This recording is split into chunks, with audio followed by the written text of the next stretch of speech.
The following story has been brought to you by StoriesToInspire.org. The Y.Y. Jacobson said a really ridiculous story last week. And he said the following. He said the last Lubavitcher Rebbe, the seventh Lubavitcher Rebbe, the one that we all know. So he wasn't always a Lubavitcher Rebbe.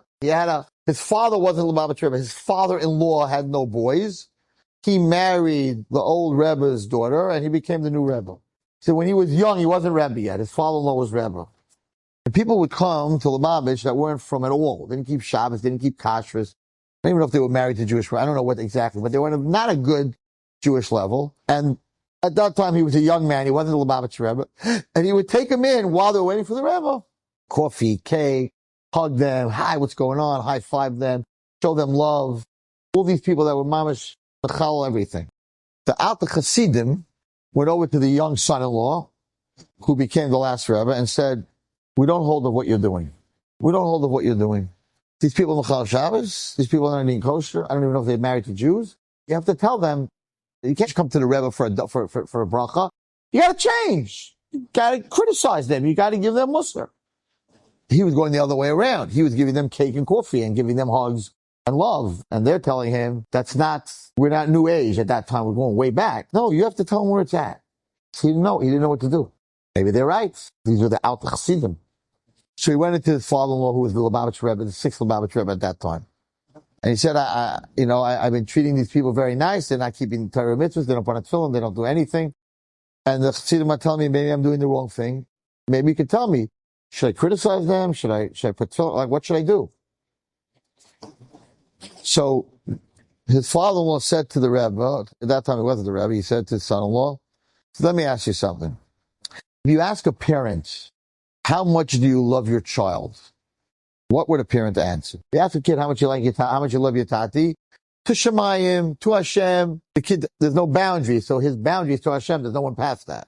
To Hashem, right? How much does a parent love a child? There's no boundaries. I have children, whoever has children, there's no boundary. You can't get like 1,000 pounds, £1 million, $10 million, there's no boundaries, it's infinite. My love for my children is infinite. There's nothing in this world that I could, $1 billion, no. $1 trillion, no. $1 zillion, no. Till Hashem, because that's the furthest you can go.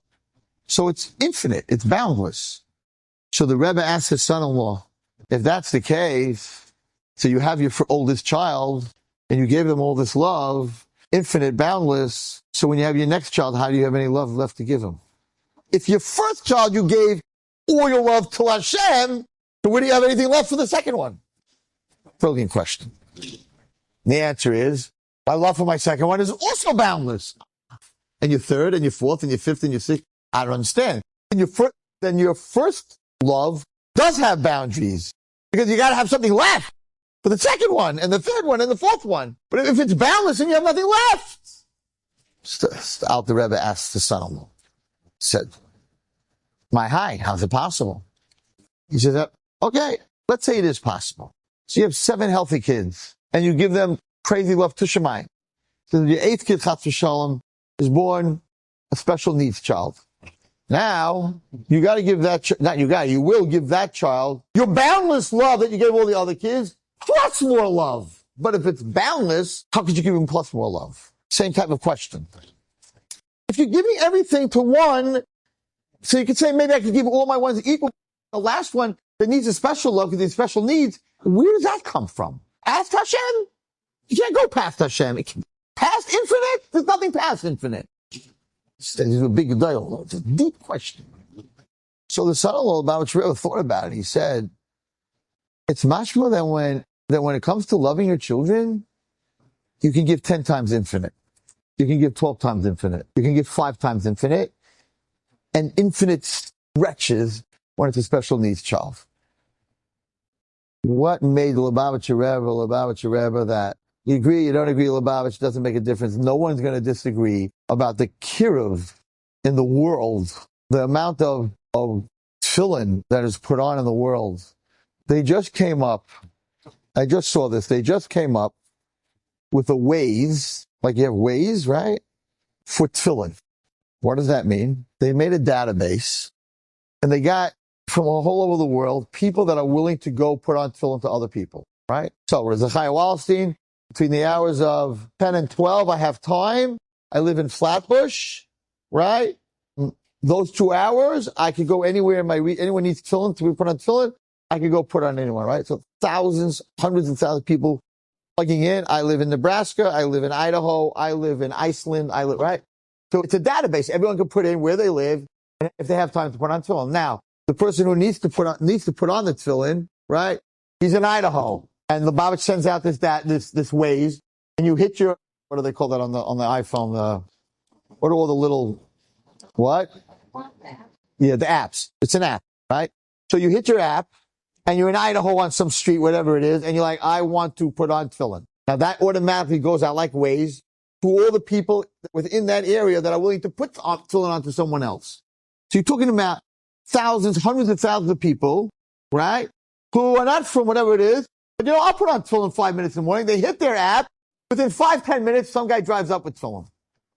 It's all connected throughout the whole world. You like them, you don't like them, you agree with them, you don't agree with them. The guy's putting on tefillin, he's making a bracha, he's putting on tefillin. In Shemayim, that guy has no Gan Eden. One time putting on tefillin, we don't even understand what the schus is. What Rashi saying over here, Hashem made a malay rachamim. He made a malach of rachamim, of pity, that this Bilam shouldn't do an avera. Could you imagine the malach of someone putting on tefillin of a guy who hits a button and says, I didn't put on tefillin today, maybe I can put on tefillin. Well, I don't have tefillin. I'm in Nebraska. I forgot my tefillin. I'm on a business trip and I don't have tefillin. And you hit a button and you get an answer within seconds. Meet me in this corner. I have tefillin. Brilliant. Where does it come from? Where does it come from? It came from the Rebbe's father-in-law telling him that HaKadosh Baruch Hu, in Klal Yisrael, every Jewish person is called Banim Atem LaHashem. So just like a human being can have the same infinite love for every one of their children, HaKadosh Baruch Hu has the same infinite love for every single one of his children.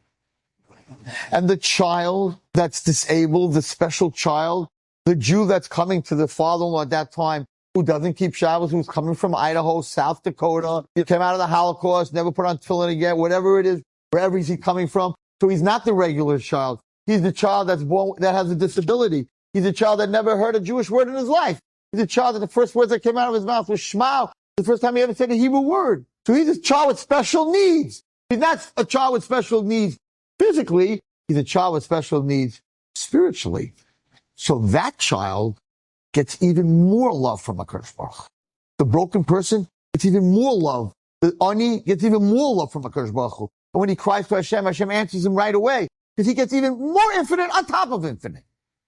And the Rebbe took that, and that's how he understood every single Jew. Every single Jew, you have to have infinite love. Hashem has infinite love for them. And the ones that don't know anything, don't push them away. Just the opposite. That's the one that Hashem gives even more love to. Enjoyed this story? Come again. Bring a friend. StoriesToInspire.org